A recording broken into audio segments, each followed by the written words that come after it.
Assalamu alaikum wa rahmatullahi wa barakatuh. Welcome to another video, brothers and sisters.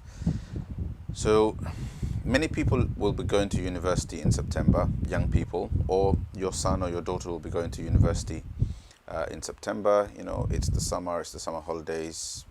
You know, people are preparing themselves mentally and in other ways.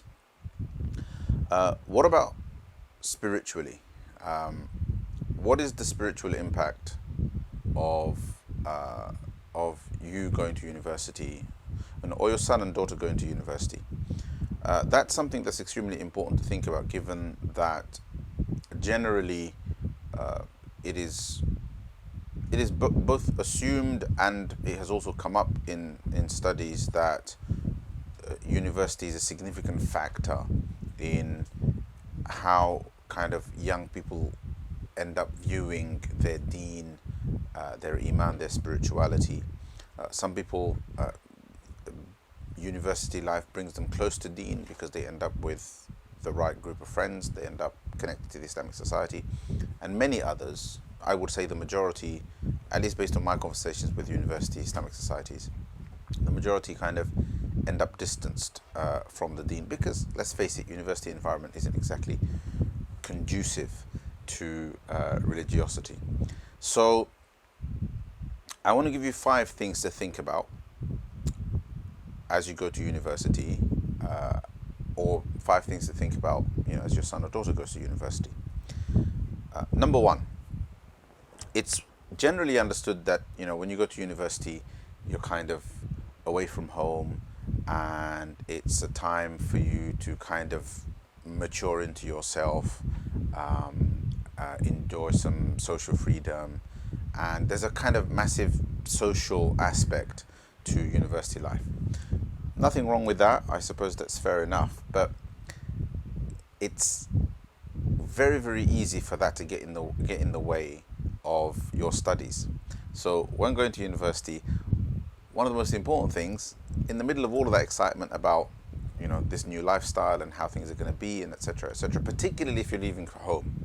It's a bit different for people who are going to university from home, but thousands of students will actually leave home to go and study at university.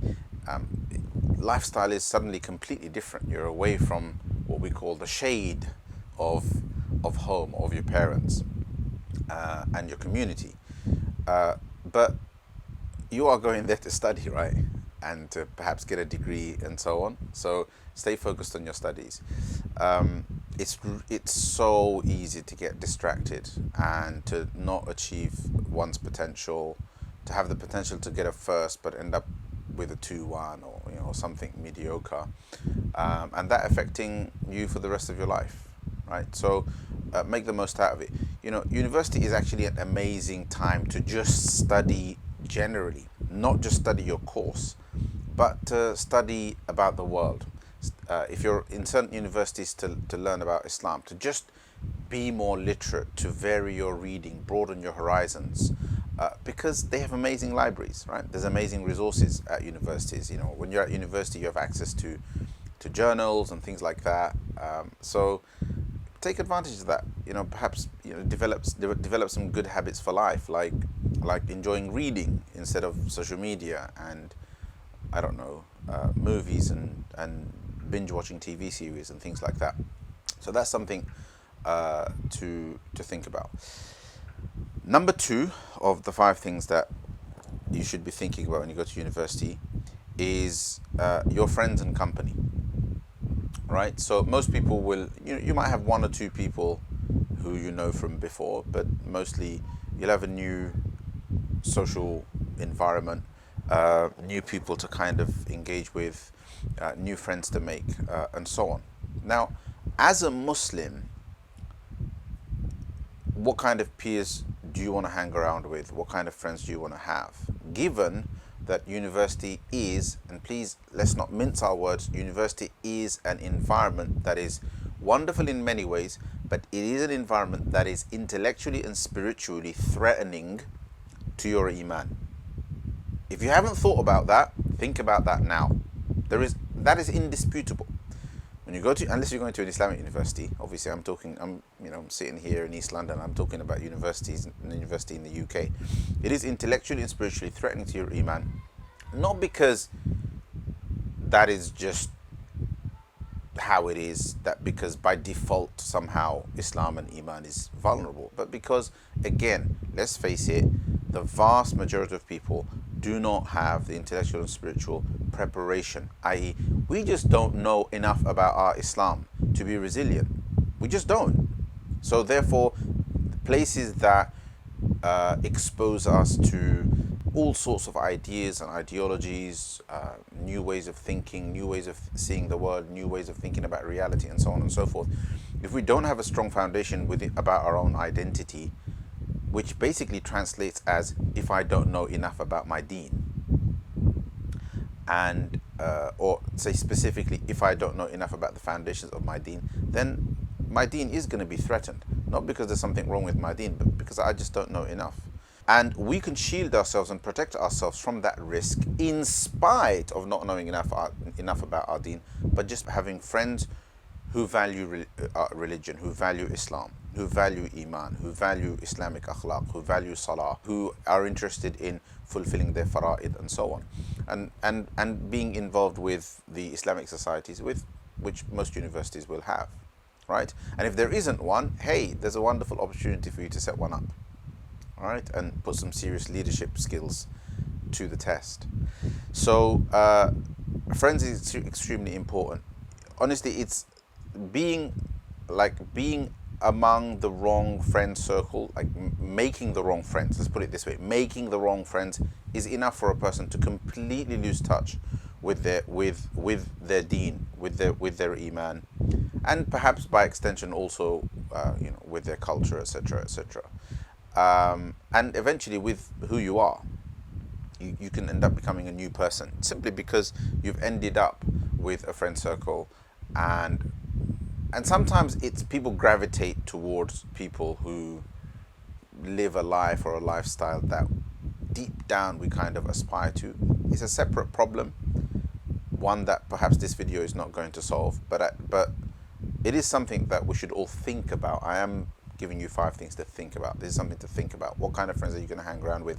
That's really important, because if you set your frame of mind correctly before you go to university, when you go there, you will naturally gravitate towards the right people because you've already thought about it. Otherwise, you're going to be this clean slate, and the first person that comes and says hello, and that's it, really. And if it's a pretty face, then that can be enough if you haven't thought about it. Okay. Number 3, make your Iman intellectually resilient. So I said a few bits about the fact that most people don't know enough about their Iman and about their Islam to be able to resist, and so they end up kind of swept away. So how do you avoid that? Well, you make your Iman resilient. How do you do that? Well, there's 2 ways to do that. One is intellectually, the other is spiritually. Intellectually, you need to know, and most people don't. I'm telling you because I've been teaching this for almost 2 decades, and I can tell you that 99%, perhaps more, of the Muslim community doesn't know what their religion is based on. It's, and we make assumptions about what's our religion based on. It's based on the Quran. What's that based on? And it's kind of, if I say to somebody, okay, well, what's the Quran based on? People look at me like I'm some sort of alien, like how dare you? How could you ask something like that? What's the Quran based on? And that's exactly what I mean. Like, the idea of the intellectual foundations of our deen is just something that for some people is taboo. It's like you can't even discuss that. Hey, last I checked, we're Muslims, we're not Christians. We don't accept our religion on blind faith. That's not our epistemology, right? Islam is supposed to be based on evidence. It's supposed to be based on proof. Allah didn't send the Prophet the Quran and that's it. He sent the Quran bil bayinat, with proofs. Where are those proofs? What are those proofs? They need to be studied, right? So the intellectual foundations, and by that I do mean the rational foundations, right, of Islam and of Iman, need to be understood, because those things, whatever you think those foundations are, whatever your assumptions are about the foundations of Iman, they will be challenged. And if your assumptions are false, Allah forbid it, and Allah protect you and protect me and my children, because I have one going to university soon. Subhanallah, it's terrifying. But yeah, whatever those assumptions are, if they're wrong, and like I said, and this is going to sound patronizing, but for most people, they are wrong. You think your religion is based on one thing when in fact it's not. All right? What will happen is you will feel challenged and you'll be swept away. So, intellectually speaking, you need to study the foundations of Iman. You can check out our course for that, or any other course, right?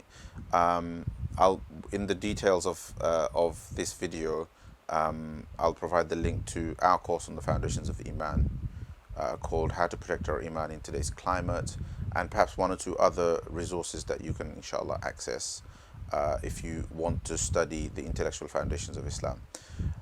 Similarly, spiritual resilience is extremely important. And here I'm talking about spiritual habits that give you internal fortitude, internal strength, spiritual strength. And by that I mean it's basically the purification of your nafs. Now, what that does, and loosely we can say purification of your soul. And what that does is it strengthens your innate state, right? Your fitrah. And when it affirms your fitrah is consistent with Iman, it's consistent with Tawheed, it's consistent, it kind of naturally eschews and finds distasteful things that are contrary to your fitrah. In a nutshell, sins. Right? Your fitrah doesn't like sins. Your fitrah doesn't like things that can corrupt the purity of your soul. So how do we retain that? Well, we retain that through spiritual practice. What does that mean? It's worship. It's worship and purification of character, and that requires work. The spiritual resilience requires worship, right? The basics of that are fulfilling our fara'id, right? So our 5 times daily prayers, additional nawafil, dhikr of Allah subhanahu wa ta'ala, recitation of the Quran, pondering about Allah and about the deen and about Allah's creation, and so on, and staying away from sins, keeping ourselves purified from sins. That's a basic formula, if you like, for building up spiritual resilience, because then what happens is you build up a natural kind of inhibition, right? A natural barrier, a fitri. When I say natural, I mean fitri, so a barrier in your fitrah against sinfulness, against things that have become normalized, like fahisha has become normalized. Obscenity, obscene behavior, nudity, hypersexualization. These kind of things have become normalized now. It takes 2 or 3 months at university for you to feel comfortable in those surroundings when you never have done in the past. Perhaps because you come from a practicing family, or even a cultural Muslim family. You've never been comfortable around things like that. 2-3 months at university, and suddenly you're all right with somebody kind of rubbing up against you who's barely dressed. Whereas once upon a time, that would have given you the heebie-jeebies. Yeah, that's exactly how it's supposed to feel. Like, you're supposed to feel like, oh my God, this is weird. All right? So, yeah, 2-3 months, and that's it. All of that is gone. Basically, what's happening when that goes, right? It's your haya being eroded, right? Which is one of the most important things that we have to retain. Your haya being that feeling of, I said, ew, it's kind of weird, right? When somebody half naked is kind of around you. Some people are going to be really, really offended by that, but don't be. It's just my modesty. Haya, explained kind of psychologically, I recall the words of Ibn Hajar that when he describes haya based on the hadith about haya is from Iman, that haya is this inhibitive force. It's an inhibitive it's an instinct that kind of creates discomfort around things that are immodest, right? And And it extends beyond that, around things that are sinful, around things, because it depends on your values. Haya is when you feel discomfort around things that are contradictory to your values, and our values are Islam. The first thing that we will lose at university will be our haya, right? And spiritually protecting ourselves and being resilient against that is to retain those values. And there's an intellectual side to that, knowing what those values are, but there's a spiritual side to it, which is to practice those values, worship being among them, and then your character, haya, among that, preserving that. And one of the only ways to really preserve your character is to be around people who have those characteristics, around people who have good akhlaq, which brings us back to point number 2, which was your friend circle. So, who are you going to pick as friends? Well, people who have Islamic akhlaq should be your friends, because then you're shielding yourself. You're creating this ring, this defensive ring around yourself. Okay, the final thing to think about is, it's not really, it's just something to ponder over. What are you going to do with all that freedom? What are you going to do? How are you, because yeah, freedom sounds like a great thing, right? But freedom from what? So if freedom for you, if your psyche interprets freedom as freedom from things in your life so far that are actually good, then that freedom is going to be destructive, right? And if freedom, if your mind is telling you that freedom is going to be good for me because I'm going to lose some shackles that have so far been bad for me morally, bad for me intellectually, bad for me psychologically, emotionally, then perhaps, then that freedom is good. So at home I was with a bad crowd, perhaps a problematic relationship, family environment wasn't particularly good. Go to university, I'm going to have freedom from all of that. Yeah, that may well be good for you, right?